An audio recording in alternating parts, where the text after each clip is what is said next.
In our number 10 spot today, we have Claude Maurice Marcel Vorilhon, or Rael. Rael is a French journalist who is also the founder of what is called the Raelian movement, which is a UFO cult. Apparently, Rael had some sort of extraterrestrial encounter in December of 1973, and this is what led him to found this movement. Rael says that during his alien encounter, the alien told him that he was the chosen one, and he needed to spread the message to the people on Earth. This UFO cult believes that humans were created by an alien species, and once we find a way to find peace on Earth, those aliens will come down and tell us our true origins and bring us to utopia. In our number 9 spot today, we have Marshall Applewhite. Marshall and his former partner Bonnie Nettles were responsible for founding the cult called Heaven's Gate. If you haven't heard of it before, these two believed themselves to be something called walk-ins, which they said are higher beings who took control over the bodies of two middle-aged human bodies so as to spread their word and teach humanity. Crazy thing is, there are people who believed it, unfortunately, because they were manipulated and taken advantage of. They gave up their lives and all worldly possessions in the belief that Earth was to be recycled, and the only way to continue surviving would be to leave immediately. The time to leave Earth came in March of 1997 when Marshall claimed that they had a spacecraft that was traveling to the comet Hale-Bopp. This is the largest event of its kind, next to the Jonestown Massacre. In our number 8 spot today, we have Ernest Norman. Ernest and his wife Ruth are credited with being the founders of what is called UNARIUS, which is an acronym for Universal Articulate Interdimensional Understanding of Science. This group believes in immortality of the soul and that all beings have been reincarnated many times. They also believe that in the past, the solar system was the home to an ancient interplanetary civilization, and that aliens are human beings who have lived on Earth as well as other planets, even those outside of our solar system. These aliens are said to be advanced, intelligent beings that exist on higher frequency planes. These aliens are more advanced than humans both spiritually as well as scientifically. The group is definitely best known for their predictions of UFOs landing on Earth, but they are also known for their quote spiritual teachings. In our number 7 spot today, we have L. Ron Hubbard. Scientology is a set of beliefs and practices that were invented by L. Ron Hubbard, and it has been variously defined as a cult. The core belief of this group is that humans are immortal and that our bodies are essentially just a shell to house us. Prior to landing in our human shells, however, this cult believes that our souls belonged to other extraterrestrial lives and that this life here on Earth is just one of many. Of course, that part in the text is only released to you once you spend $200,000 on the cult. This group is quite controversial, not only for the beliefs of the group, but because of their illegal activities that also occur, like fraud or spying on the government. There have been numerous Superior Court judgments that have not only called this group a dangerous cult, but also a manipulative profit-making business as well. In our number 6 spot today, we have Vinny O. Vinny is a person who thankfully doesn't run a terrifying cult, and is rather a person who is aspiring to be an alien. Vinny has spent thousands and thousands of dollars on cosmetic procedures in order to achieve this alien look, and is even trying to have surgery in order to completely remove their genitals. They want to be completely sexless and even go as far as to remove their nipples and belly button. Vinny explains that when they first moved to Los Angeles, they saw everything around them was about sex and beauty, and they just didn't want to be a part of that world. They wanted to be separate from the crowd and embrace unattractiveness and shun sexual objectification, which is why they chose a genderless alien as their muse. In our number 5 spot today, we have Dorothy Martin. The Seekers, also called the Brotherhood of the Seven Rays, were a group who were a part of a UFO religion that existed in the Midwestern United States in the mid-20th century. This group was originally organized by a man named Charles Laffhead, but was led by Dorothy Martin, who was often referred to as Sister Thedra. She believed that a UFO was coming to save them all from a catastrophe on December 21st, 1954, and this cult is often thought to be one of the earliest UFO religions. Of course, the UFO did not come, and while this made some members quite skeptical, others began to believe that they just had to wait a few more days until Christmas Eve rolled around. When the second incident was a failure as well, this caused many people in the group to begin turning their backs to this religion, which is likely one of the reasons the group and its beliefs dissipated. In our number 4 spot today, we have Philip K. Dick. Philip is certainly best best known for his science fiction writings, as he is the author of 44 novels and 121 short stories, but his stories might have been influenced by what was going on in his own personal life. Fellow writer Brad Steiger discussed how Philip had written to him in the late 70s to say that he thought he might be what is referred to as a star person. The idea of star people goes back long before our New Age ideas, and it is actually often attributed to a belief that comes from Indigenous Americans, but of course this idea has been taken and modified to fit into our modern world. The idea is essentially that star people are these sort of alien-human hybrids, and this modern version of it was introduced by Brad Steiger. He suggests that certain people originated as extraterrestrials and they arrived on Earth either through birth or as a quote-unquote walk-in to an existing human body. As I mentioned before, Philip wrote Brad suggesting that he believed he may be one of these people, which just might explain the varied philosophical and social questions that can be seen in his writings. In our number 3 spot today we have George Van Tassel. George is a man who in 1947 moved to Giant Rock near Landers in the Mojave Desert in California, and this is where he established a UFO center. Basically, he was a founding member of a UFO religion, and he was interested in collecting and analyzing UFO phenomena and interviewing people who had claimed to be contacted. In 1952, George began claiming that he received a message via telepathic communication and that these messages were coming from an extraterrestrial called Ashtar. And not only this, but he also claimed to receive messages from people who had passed, such as Nikola Tesla, famous alien himself. George would also interpret the Christian Bible as a sort of alien intervention in the evolution of humans, and by this I mean he claimed that Jesus himself was an extraterrestrial. To receive these messages, George claimed that he was using a blend of human capabilities as well as the use of an allegedly advanced form of alien technology. Of course, this technology wasn't for everyone, it required the right person with proper training and proper meditation techniques. In our number 2 spot today we have Maxine Dietrich. In the early 2000s, Maxine created the Joy of Satan Ministries, which is an esoteric occult organization that advocates for, quote, spiritual Satanism. This is basically said to be a combination of theistic Satanism, Gnostic paganism, Western esotericism, UFO conspiracy theories, and extraterrestrial beliefs. A lot going on there. Members believe Satan to be, quote, the true father and creator god of humanity, whose desire was for his creations, humanity, to elevate themselves through knowledge and understanding. Basically, at the core of this belief is the idea that there was some sort of ancient conflict between advanced extraterrestrial races and humans on Earth. They also believe that Satan is an alien, and he was able to create Earth humans from some sort of advanced genetic engineering. Aside from these already out there ideologies,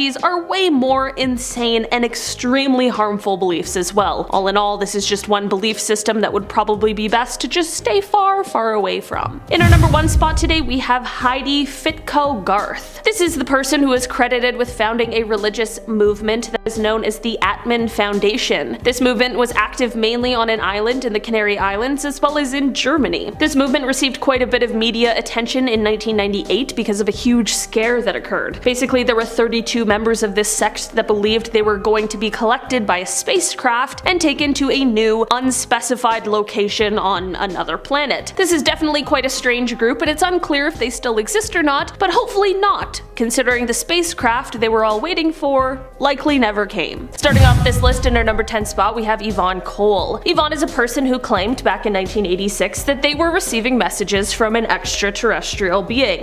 They predicted that all Earth civilizations would be destroyed and that there would be multiple alien cultures that arrived to the planet in 1994, which, as far as I can tell, didn't happen. Yvonne even went as far as to claim that the government was working in cahoots with these alien beings. They said that the alien landing would be broadcast, but by then humans would have been conditioned to have no problem accepting the new extraterrestrials, as they will advance the evolution of our humanity. Of course, as these predictions continued to fail, people who followed the same UFO religion as Yvonne began getting disappointed and their faith started to waver. Despite this wavering faith, however, there were of course some very devout followers who also claimed that they were able to channel these messages from aliens. In our number 9 spot today, we have Alan Michael. Alan is credited with being the founder of the UFO religion called the Universal Industrial Church of the New World Comforter. really rolls off the tongue. Allen claimed that in 1947 he was contacted by the quote, great galactic being that has manifested itself in our Milky Way galaxy. This being asked him to serve as the supernatural comforter and to preach supernatural truth to the world. This wasn't his only encounter with extraterrestrials, however, as he also claimed to have physically encountered a flying saucer in the Mojave Desert in 1954. The founding of this cult came in 1973 when he also published his first volume of channeled revelations entitled The Everlasting Gospel. This has nothing to do with space, but I just couldn't leave this part out. Allen also ran for President of the United States in the 1980 and 1984 elections on the Utopian Synthesis Party ticket.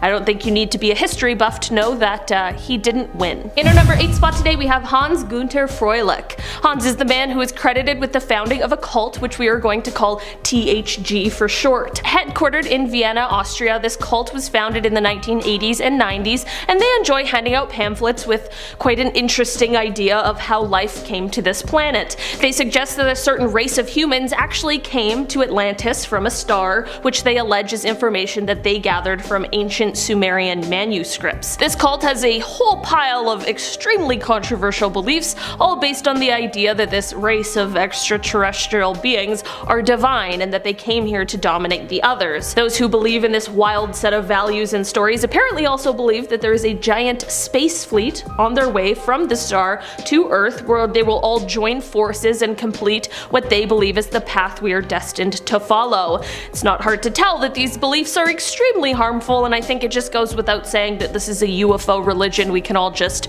stay away from. In our number 7 spot today we have Billy Meier. Billy is the founder of the UFO religion called Free Community of Interests for the Border and Spiritual Sciences and Ufological Studies. Didn't know ufological was a word. He claims to have been contacted by aliens and that he even has photographs that clearly show UFOs. He claims that he is in regular contact with extraterrestrials called Plagiarin, and he also claims to be the 7th reincarnation after 6 other prophets: Enoch, Elijah, Isaiah, Jeremiah, Jesus, and Muhammad. Billy also claims to have other materials as proof of his alien encounters, such as metal samples, sound recordings, and even video footage. In our number 6 spot today we have Ivo A. Benda. Ivo has an entire movement centered around them. The Universe People, or Cosmic People of Light Powers, is a Czech movement that is centered upon the belief system that extraterrestrial civilizations not only exist, but are communicating with Ivo and other quote-unquote contactors. It is said that this has been occurring since October of 1997, and while the original contact was telepathically, it has since moved to become direct personal contact.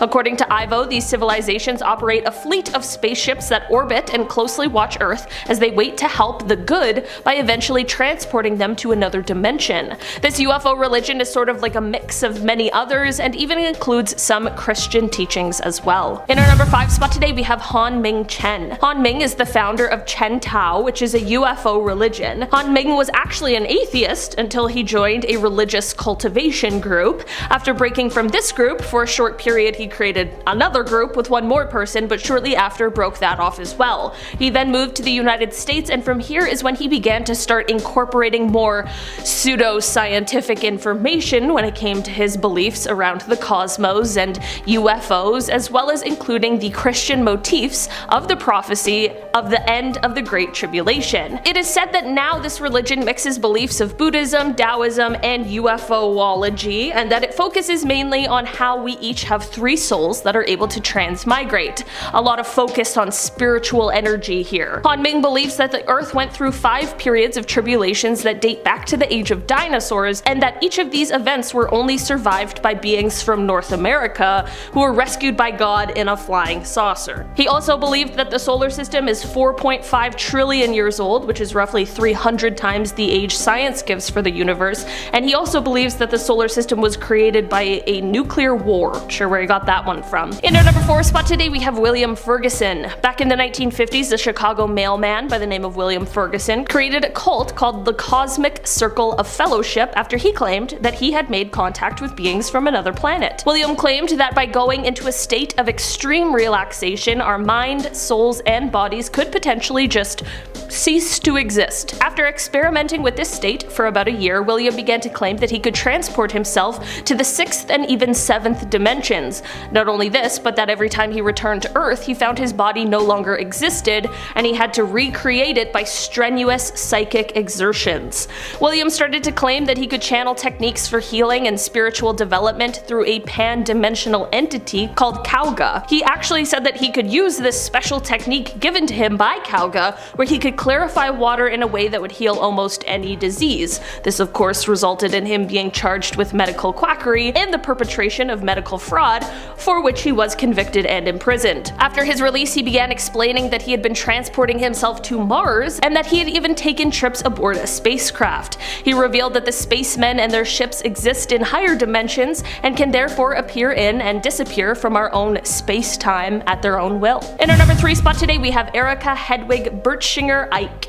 ERIKA is said to be the founder of the quote religious order that is called Fiat Lux, which is Latin for let there be light. This group has members that mostly live in Germany, and ERIKA was said to be the spiritual leader and trance medium that went by Urilla. According to members, she actually was able to receive messages from not only Jesus Christ, but also Mary as well, the mother of Jesus. Those who follow this group believe that the apocalypse is coming and that alien ships are going to arrive to evacuate those who follow the religion. After this, they are going to transform the earth into a new paradise called Amora. Apparently, the end of the world was supposed to arrive in 1998, but it's now been postponed, quote, due to the immense praying energies of the faithful. In our number 2 spot today, we have Sheldon NIDLE. The Ground Crew Project is a UFO religion that was started by Sheldon NIDLE, who began posting about it online in 1996. Basically, this religion believes that the Earth is on the verge of a cosmic transformation, which was expected to happen as the Earth apparently made its passage through the high energy properties of a quote-unquote photon belt in the 1990s. This religion basically just wants to ensure that humanity is prepared for the first large-scale contact between Earth and the Galactic Federation, which is said to be the alien organization that will help with this upcoming transformation. Members of the group are said to be acting as sort of mediators and almost like the spokespeople between the extraterrestrials and the populations of Earth. Of course, there have been a series of failed predictions over when this was going to happen, so now the group just says that the contact is going to happen, quote, as soon as possible, and that in the meantime the group is doing what they can to prepare mankind ahead of time. In our number 1 spot today, we have Marshall VIAN Summers. The worldwide community of the New Message from God is a new religious movement that is centered around, quote, the messenger, Marshall VIAN Summers. It is said that he is the prophet on the order of Buddha, Jesus, and Muhammad, and that he is able to receive otherworldly communication. He has taken to recording these communications, the transcripts of which reach about 10,000 pages. The main point of these communications warns of an upcoming incursion on Earth called the Intervention.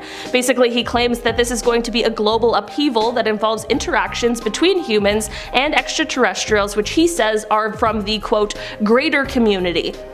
Whatever that is. Number 10. The Venus Wave. Spotted by the Akatsuki spacecraft in 2015, a massive wave was observed traveling across the surface of Venus. Stretching for 10,000 kilometers, the wave continued up until Venus's cloud tops, where it suddenly became stationary. It is good to note that the average traveling speed of clouds in Venus' upper atmosphere roughly caps out at about 100 meters per second. The source of the wave is undetermined, with theories being tossed around that it might have been caused by a rogue gravity wave, which itself would have been caused by the displacement of a fluid from its preferred position. As Venus is an extremely volatile planet, and no research craft has survived for longer than a couple of minutes on its surface, these claims are difficult to prove, and the secrets of this blue dot remain hidden beneath its swirling clouds. Number 9. Oumuamua. On October 19th, 2017, an object was sighted from the University of Hawaii. Classified as a comet,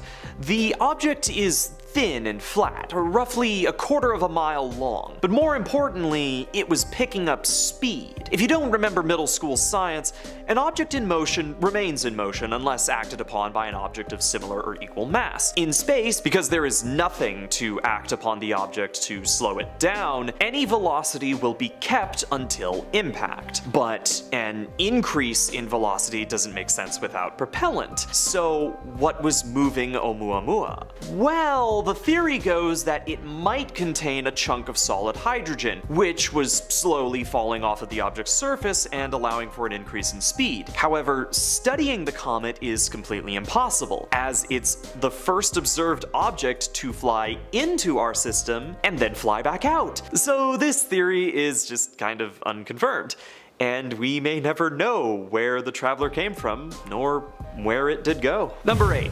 PSO J318.5-22. Discovered yet again by our friends at the University of Hawaii, PSO J318.5-22 is a rogue planet floating through space without a star for it to orbit. It's estimated to be roughly the size of Jupiter, but as to where it came from, no one has a clue. Theories about some hoping that it may have been kicked away from its home star due to a gravitational anomaly, but who can say? None but the rogue planet know. Number 7. The Diamond Planet. Discovered in 2004, Janssen is an exoplanet close to the star Cancri A. Years later, the planet was determined to be a carbon planet, a theoretical type of planet with more carbon than oxygen. As a result of this, it is theorized, due to the method of which diamonds are created, that within Janssen could lie an absolute abundance of diamonds. However, getting to it would be difficult. See, Janssen's proximity to the sun is so small that average temperatures are estimated to be around 17,000 degrees Celsius.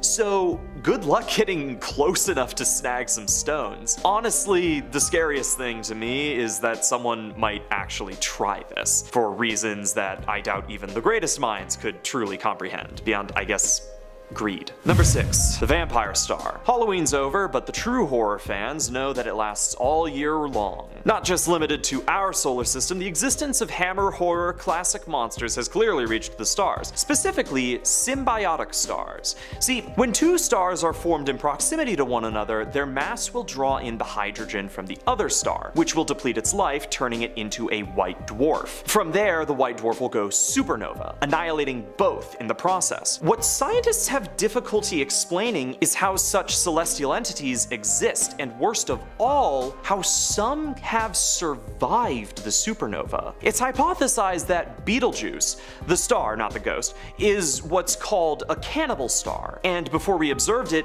Betelgeuse must have sucked the life out of another star. So why can we still see Betelgeuse today, despite the fact that the other star would have gone nova? Wait, did I say it 3 times? Number 5. The huge LQG. Quasars are extremely supermassive black holes that are surrounded by accretion disks, which then release their generation of a beam as pure radiation. We'll get into that later. Cool. And slightly terrifying, right? Well, the huge LQG is made up of a cluster of 74 quasars. 74. Originally believed to be impossible, this massive cluster of black holes and radiation defies both science and sense just by its existence. The huge LQG has a rough span of 4 billion light years, easily the largest structure in the universe, and by far larger than our own. Number 4. The Boots Void. Do you know what's more terrifying than something?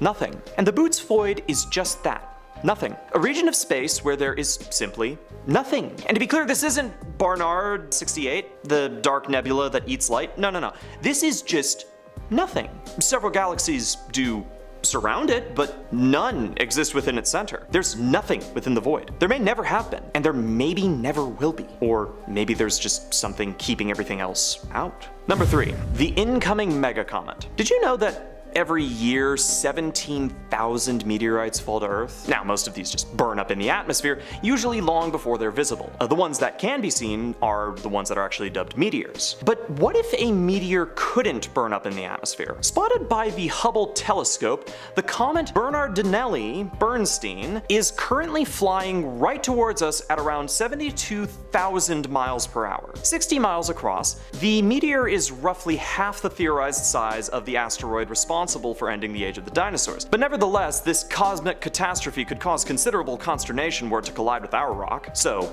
When does it get here? Well, don't bother looking up because it isn't gonna come within like a billion miles of us. Even so, if it changes course, even slightly, we could be looking at a pretty dark future. Number 2. Gamma ray bursts. There's a distinct beauty to black holes, their swirling light collapsing into a mass so dense as to erase light itself. Their byproducts are gamma ray bursts, these streams of light that fire out of what would be visualized as the top and bottom of the black hole. It sort of looks like a gyroscope, only one that, defies physics and erases matter. Well, as it turns out, even the most beautiful parts of this flower can be its deadliest, as gamma ray bursts are explosions of high-intensity radiation that could cook anything in its way in a matter of seconds. So it's a good thing that, stars aren't dying out regularly, and even better that our planet has never been hit by a gamma ray burst before. Oh wait, it actually totally was. Well, the effects wouldn't exactly be, Death Star adjacent. If close enough, the radiation would absolutely be lethal, and close in terms of spatial proximity could be anywhere, honestly. Comforting thought. Number 1. The CMB cold spot. The CMB cold spot was discovered by the Wilkinson Microwave